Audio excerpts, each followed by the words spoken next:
आजकल वास्तु का हमारे जीवन से बहुत गहरा संबंध है, क्योंकि वास्तु दिशाओं के बारे में बात करता है।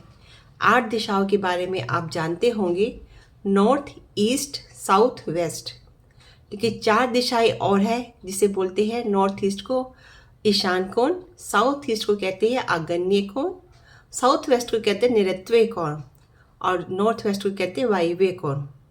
हम बात करेंगे ईशान कोण के बारे में। आपने सुना होगा कि ईशान कोण में कहते हैं पूजा घर बनाना सबसे सर्वोत्तम होता है, सबसे बेस्ट डायरेक्शन है ईशान कोण की। इसमें पूजा घर बनाने से घर में सुख शांति, रिश्तों में मिठास और सबसे बड़ी बात हेल्थ इश्यू नहीं होते। लेकिन ये सोचो कि नॉर्थ ईस्ट के कोने में ही पूजा घर क्यों बनाया जाए।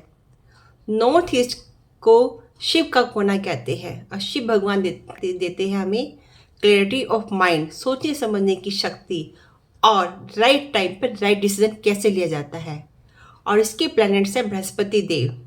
बृहस्पति देव है देवताओं के गुरु, जो हमें ज्ञान, शिक्षा, हमारे आगे बढ़ने के जो रास्ते हैं, हमें अपने जीवन में ग्रोथ कैसे लानी है, वो हमें मिलता है ज्ञान से।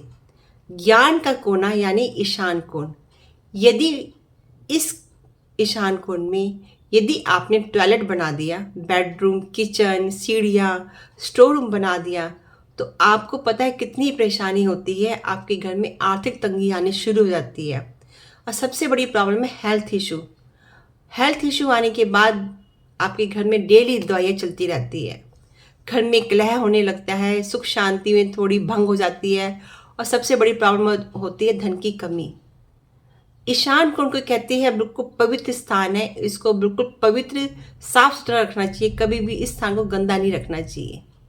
टॉयलेट में तो इसका कोई 100% कोई रेमेडीज नहीं है, लेकिन यदि आपकी किचन, बेडरूम, स्टोर रूम या सीढ़ियाँ आती हैं तो कहते हैं उस स्थान को बिल्कुल पवित्र रखो, साफ सुथरा रखो। और एक उपाय के तौर पे यदि आप चाहो तो एक घी का दिया वहाँ पे जलाओ सुबह और भगवान से प्रार्थना करो कि हमसे इस डायरेक्शन में ये हम साफ नहीं रख पाए, जिससे हमसे गलती हो गई। हमने यहाँ किचन या अपने बेडरूम या स्टोर रूम कुछ भी बनाया हो, उसके लिए माफ़ी मांगो और प्रार्थना करो कि आपकी हमेशा ब्लेसिंग हमारे पास बनी रहे।